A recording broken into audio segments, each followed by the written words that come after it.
Boo. Well, happy Halloween! It isn't Halloween yet for me, and I'm probably going to make another video before Halloween, so give you a twofer. But this is a little Halloween-themed-ish video, if you can call it that. I don't know. I'm insane. My face is itchy from the makeup. This outfit is very uncomfortable.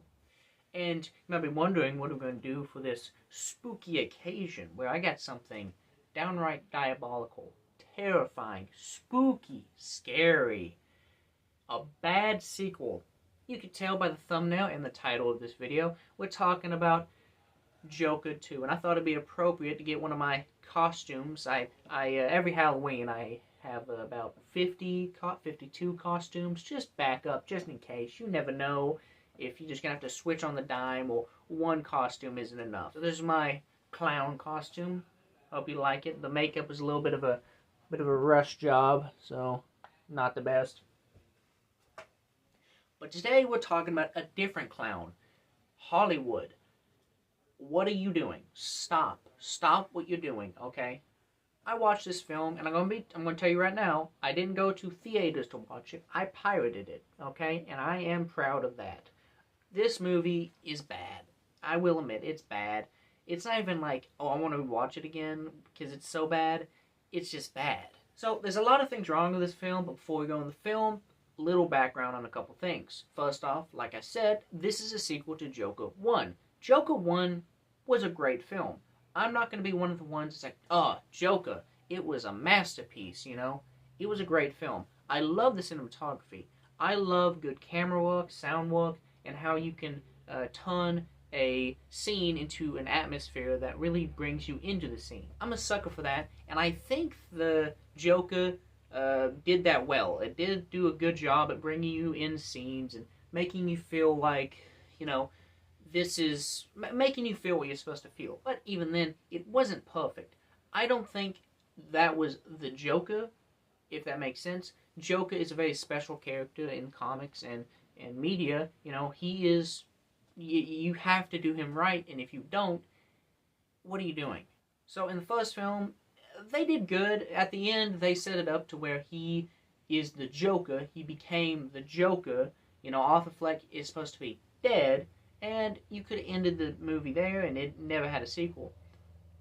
But Hollywood, wanting money and being money hungry, decided to push a sequel. Now, when this sequel was announced, very couple first months, I was like, it looks okay, it looks fine.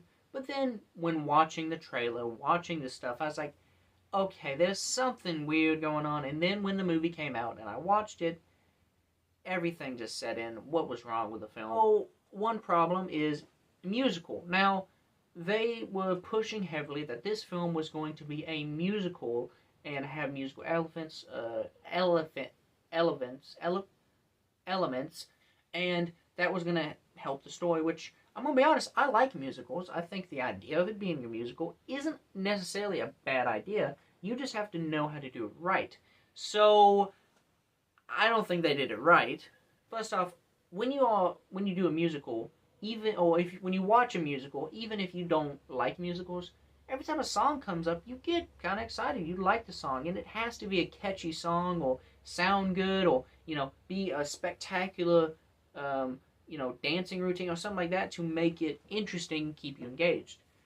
In this film, they do none of it. Like, none of the 101 of musical. So one, it doesn't sound the best. It sounds okay, but it's not something you're just like, oh yeah, this is something I can groove to at the funeral.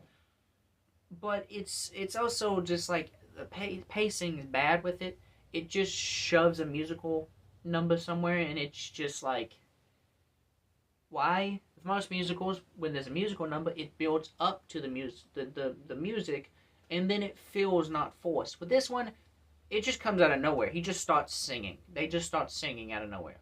And people kind of ragged on Joaquin Phoenix a little too much, but I think he's a fine singer. He sings okay. I think he gives the, you know, Joker, his Arthur Fleck, his like weird inflections and kind of graveliness in the back of his throat. I think it's fine. Like Lady Gaga, she's fine in the thing. I mean, she can sing. Obviously, she can sing, and she's a pretty good actress. My makeup is getting itchy. The second I'm done filming, I'm cleaning all this shit off.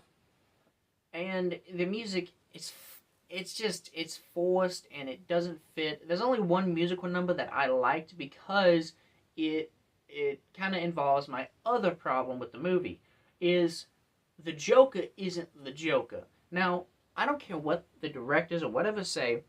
It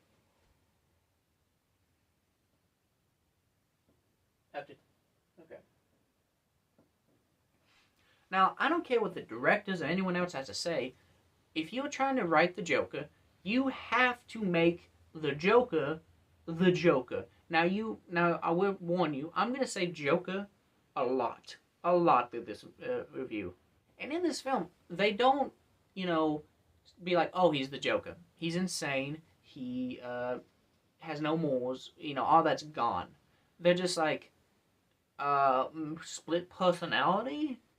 In the courtroom scenes, it's just not good. And it's not good courtroom and justice like type of movie or whatever. It's like, oh, Arthur Fleck, he didn't do those crimes. It was the Joker. Split personality, am I right? It's dumb as fuck. And the reason, I think the split personality is an okay concept for a, story, and it's pretty good. It can be pretty good. But in this, Joker is a character that is notoriously does not have split personality.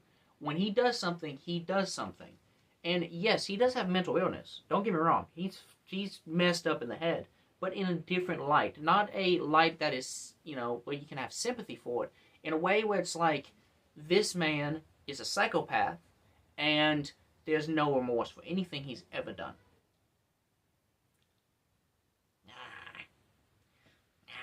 I don't... It's a weird light. With this, they're just like, oh, the Arthur Fleck has doubts. He has doubts about, being the Joker. It's like, no, that's not the Joker. The Joker does not have any doubts or anything like that. If you're going to do a story like this, don't make it the Joker. That's why people are mad about this. It's not because, like, oh, you're just trying to tell a different story. You're telling a story that is completely missing the point of the Joker. That's on the Joker. I mean, Harley Quinn, what are you doing? So, instead of, Joker being an abuser and abusing Harley Quinn into basically doing whatever he wants, which I think that'd be a great side, even that would fit in this story, they make it where it's kind of reversed. Harley Quinn is the one that's taking advantage and abusing Joker. Why? Why do that? I don't know if you're trying to do like girl boss thing with a psychopath, or you're trying to be like, oh, it's just a different side. We thought it would fit better in the story. Where it doesn't work, and it's dumb as hell. And then, honestly, this movie could have been saved if the ending wasn't bullshit. Everything could have been fine. How they ended it was terrible.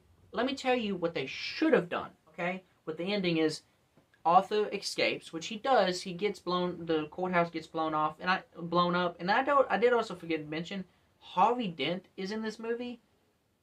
I don't know why they did that. Harvey Dent's in the movie, and it's just kind of odd.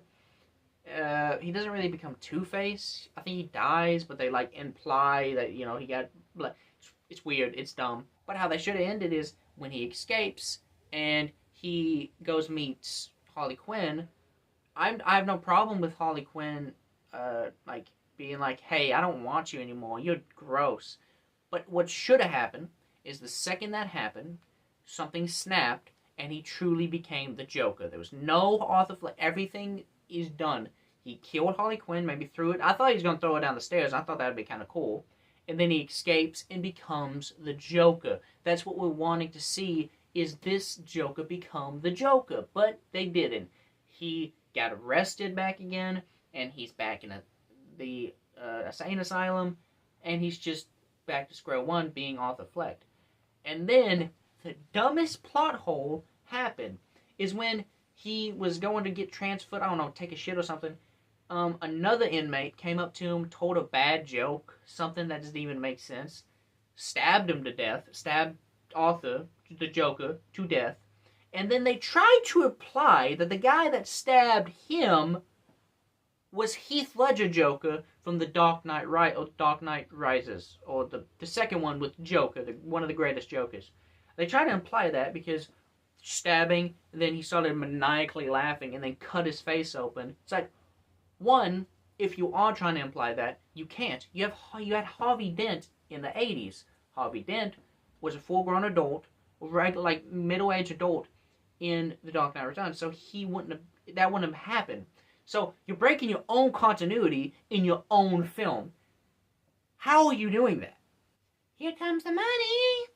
And even if they're not trying to imply that, they shouldn't have done that in the first place, because what you're trying to imply, that's going to be the new Joker? Why would he, like, kill this Joker and then become Joker? Because he wasn't being like, I could be a better Joker in his monologue. He was just saying, you're a piece of shit, and I'm going to kill you because you're being a piece of shit, and I don't like you. So none of it makes sense. The ending of this movie is honestly the worst part. It's a terrible ending, and it just is like, oh, he's dead. Sad cinematography. This is beautiful. Beautiful writing. No, it's not. I'll tell you, if they were going to make a sequel, when they made a sequel, this is what they should have done. They should have made the entire film about how Arthur Fleck becomes the clown prince of crime. Not just because he's the Joker now. It should have showed him how he became, I think, the biggest crime lord in Gotham. Okay? Because he is a force to be reckoned with. Now, you can have the whole origin story. That's fine by me. That's cool. But you also need to have where he becomes the Joker. Now, you could have just ended the movie. If you're going to end the movie, end the movie. But if you're going to make a sequel that makes sense and it's not lazy. This whole film felt lazy. They just tried to do some random bullshit that was like, cinematography, mwah, it's a masterpiece. Look at the editing and how we set up it felt like they were trying too hard to make an artsy-fartsy film, when in reality, it's just a try-hard film. The original, it was a good film, and they did a lot of cool things with cinematography. I know I keep saying cinematography. Cinematography, with the writing, how telling the story, and how all of this works, or how, the mental illness can really affect people, and how, one bad day can change your life. And it was a good adaptation. So, yeah, my overall thought is this movie is bad. It is bad. And I don't even want to watch it again and this movie's bad, but it is fun to watch. No, I just don't want to watch it again. It made me genuinely upset of what they were just trying to do.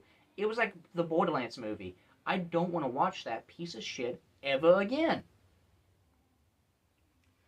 So, yeah, I think this might be a pretty short video, but, I just want to try to make something that, I want to talk about the Joker film because it's bad. And I hope, you guys have a good Halloween and stuff like that. I think I'm going to make another video in the next couple days. I know I've said that before, but trust me. Sorry I haven't posted in a while. It's been kind of a rough month for me. 2 months. It's been rough. But, yeah. I hope you guys have a good October, spooky month. And that's about it. Yeah, so, bye.